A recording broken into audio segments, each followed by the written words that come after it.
ఈరోజు వినాయక చవితి సందర్భంగా నిన్న ఎస్పీ గారు ప్రెస్ నోట్ విడుదల చేయడం జరిగింది.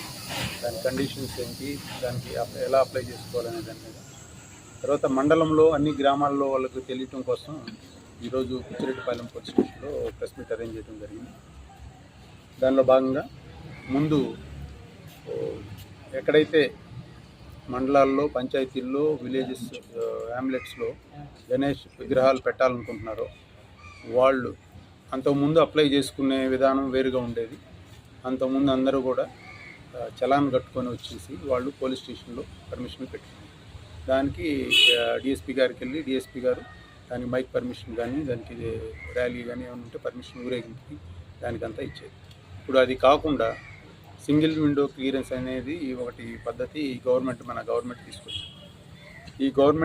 ఈ పద్ధతి ద్వారా ముందు మనం ఇది పోలీస్ స్టేషన్లో ముందు దీన్ని వెబ్సైట్లో అప్లై చేసుకోవాల్సి ఉంటుంది.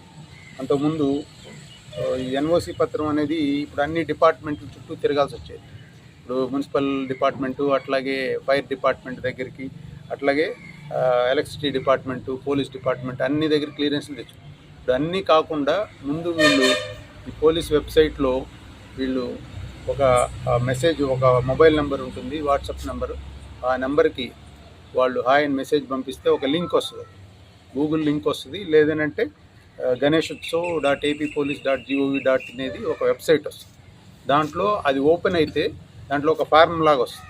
ఆ ఫామ్లో ఏమేమి ఉంటాయి, గణేష్ నిమజ్జనంకి గణేష్ ఎక్కడ ఏర్పాటు చేయదలుచుకున్నారు, ఆ ప్లేస్ ఎక్కడ, గణేష్ది వినాయకుడి ఎత్తు ఎంత ఉంది, స్టేజ్ మెజర్మెంట్స్ ఎంత, ఆ ప్లేస్ ఎక్కడ, నిమజ్జనం ఎక్కడ చేస్తారు, ఏ రూట్లో చేస్తారు, ఇవన్నీ డీటెయిల్స్, ఏ వెహికల్లో నిమజ్జనం చేస్తారు, ఆ వెహికల్ నెంబర్తో సహా ఆ ఫామ్లో అన్నీ ఫిలప్ చేసి దాన్ని అప్లోడ్ చేస్తే అది మనకి పోలీస్ స్టేషన్కి వస్తుంది. పోలీస్ స్టేషన్కి వచ్చిన తర్వాత మనం అవన్నీ కరెక్ట్గా ఉన్నాయో లేదో చెక్ చేసుకొని అది మళ్ళీ ఈ మిగతా డిపార్ట్మెంట్స్ ఏవైతే ఉన్నాయో అన్నిటికీ పంపిస్తే వాళ్ళన్నీ కూడా వెరిఫై చేసి అక్కడ వెళ్ళి ఆ కరెంట్ కనెక్షన్స్ కానీ, వాళ్ళు ఏదన్నా డైరెక్ట్గా లాగున్నారా, లేదంటే రోడ్డుకి అడ్డంగా ఉందా, లేదంటే అన్నీ మనం మున్సిపాలిటీ వాళ్ళు అందరూ కూడా చెక్ చేసి వాళ్ళు క్లియరెన్స్ ఇచ్చిన తర్వాత రిసిప్ట్ అది వాళ్ళు చలాన్ కట్టుకున్న తర్వాత మనకి మళ్ళీ పోలీస్ డిపార్ట్మెంట్కి వచ్చిన తర్వాత పోలీస్ డిపార్ట్మెంట్ నుంచి ఎన్ఓసి ఇస్తారు. ఇది ప్రాసెస్ అన్నమాట. ఇప్పుడు అందరూ కూడా మహిళా పోలీస్తో కూడా మేము మీటింగ్ పెట్టాము, వాళ్ళకు కూడా గ్రూప్లో పెట్టాము. ప్రతి విలేజ్లో మండపం పెట్టుకోవాలంటే ఈ పద్ధతిలో అందరూ కూడా అప్లై చేసుకోవాలి. పర్మిషన్ లేకపోతే అది కౌంట్లోకి రాదు, దాని మీద యాక్షన్ తీసుకోబడుతుందని కూడా అందరికీ చెప్తున్నాం.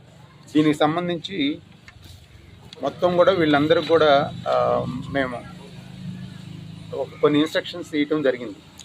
ఎక్కడైతే వినాయకుడి విగ్రహము ప్రతిష్ఠిస్తారో దానికి రోడ్డు మీద ఎక్కడ కూడా అబ్స్ట్రక్షన్ చేసే విధంగా పెట్టకూడదు. రోడ్డుకి, రెగ్యులర్ ట్రాఫిక్కి అబ్స్ట్రక్షన్ చేసే విధంగా ఉండకూడదు. అట్లాగే దానికి ఊరేగింపు కానీ, అట్లాగే అక్కడ జరిగే సాంస్కృతిక కల్చరల్ ప్రోగ్రామ్స్ ఏముంటాయి, పాట కచేరీలకి ముందుగా పర్మిషన్ దాంట్లోనే తీసుకోవాలా. తర్వాత ఈ వినాయకుడి విగ్రహాలు విలేజెస్లో చేసే దగ్గర పార్టీకి సంబంధించిన ఫ్లెక్స్లు కానీ అవి వేసి అనవసరమైన గొడవలకి కారణం అయ్యేదానికి అవకాశం ఉంటుంది కాబట్టి వాటిల్ని అనుమతించబడదు.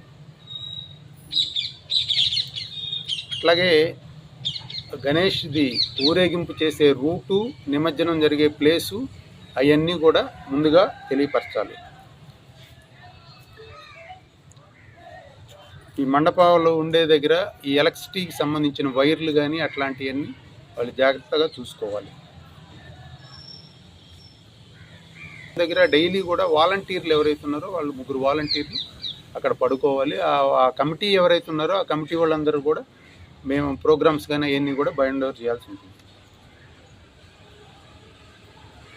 సంబంధించిన దగ్గర ఎక్కడో కూడా ఈ జంతువులని వాటిని అలౌ చేయకూడదు. పందులు కానీ, కుక్కలు కానీ అటు రావటం కానీ. మండపంకి చుట్టూ కూడా స్టేజ్ ఉంటుంది, పైన ఎత్తుగా ఉంటుంది, 2 అడుగులు 3 అడుగులు. దాని కింద కూడా మొత్తం క్లోజ్ చేసి పెట్టించాలి. అక్కడ మండపం దగ్గర ఏమైనా కూడా బాక్సులు కానీ, ఏమన్నా సూట్ కేసులు కానీ ఏమన్నా అనుమానాస్పదంగా ఉంటే వెంటనే పోలీసు వారికి తెలియజేయాలి. మండపం దగ్గర ట్రాఫిక్కి అసౌకర్యం లేకుండా అక్కడ ఉండే వాలంటీర్లు ఎవరన్నా ట్రాఫిక్ని రెగ్యులేట్ చేసుకుంటూ చూసుకోవాలి. మండపం దగ్గర కూడా ఈ నైట్ టైము దీపాలు అవన్నీ అలంకరిస్తారు, దీపాలు నూనెతో దీపాలు పెడతారు. అవన్నీ కూడా రాత్రిపూట వెళ్ళేటప్పుడు జాగ్రత్తగా చూసి ఫైర్ యాక్సిడెంట్స్ ఏదైనా అవుతాయని చూసుకోవాలి.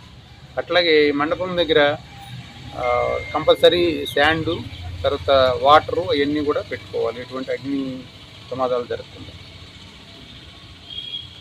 వాహనాలు పార్కింగ్ కూడా అడ్డదిడ్డంగా చేయకుండా, అక్కడికి వచ్చేవాళ్ళు భక్తులు అందరూ కూడా వెహికల్స్లో వస్తారు, పార్కింగ్కి ఒక ప్లేస్ అంటూ పెట్టుకొని అక్కడ పెట్టుకోవాలి, రోడ్డు మీద పెట్టుకోకుండా.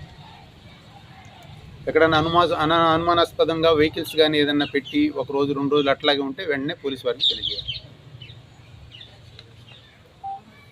అట్లాగే ట్రబుల్ మాంగర్స్ కానీ ఎవరన్నా తాగి గొడవ చేస్తుంటే వాళ్ళు ఇబ్బంది పెడతారు అనుకుంటే వెంటనే పోలీస్ వారికి తెలియజేయాలి. ఎవరు కూడా డ్రింక్ చేసి దేవుడి దగ్గర గొడవ చేయటం అట్లాంటివి చేయనీయకుండా చూడాలి. ఏదైనా ఇబ్బంది అయితే మాకు తెలియజేయాలి. సోషల్ మీడియాలో కూడా ఈ పోస్టులు వీళ్ళు అనవసరంగా పెట్టే దీనికి సంబంధించి ఏదైనా ఉంటే కూడా పుకార్లు చేస్తూ ఉంటారు. అవి ఇతరులకు ఫార్వర్డ్ చేయటం, అది అడ్మిన్లు కానీ చేయకూడదు. ఏదైనా ఉంటే మాకు ఇన్ఫర్మేషన్ ఇవ్వాలి. ఈ లౌడ్ స్పీకర్లు కూడా నైట్ 10 కల్లా క్లోజ్ చేయాలి. మార్నింగ్ 6 వరకు ఎటువంటి కార్యక్రమాలు ఉండకూడదు. నైట్ టైం అంతా కూడా అక్కడ ఎవరైతే వాచ్ ఉంటారో వాలంటీర్లు వాళ్ళు ఉండాలి. దీనికి సంబంధించి ఏదన్నా ఎమర్జెన్సీ ఉంటే 112 కానీ, లేదంటే 9440796330 నా నెంబరు, వచ్చి సిఏ నెంబరు, ఇన్స్పెక్టర్ నెంబరు, నాకు కానీ కాల్ చేయాలి. తర్వాత ముఖ్యంగా ఈ విలేజెస్లో కూడా టోటల్గా ఈ పద్ధతిలో మనం తీసుకున్నాక టోటల్గా మండలంలో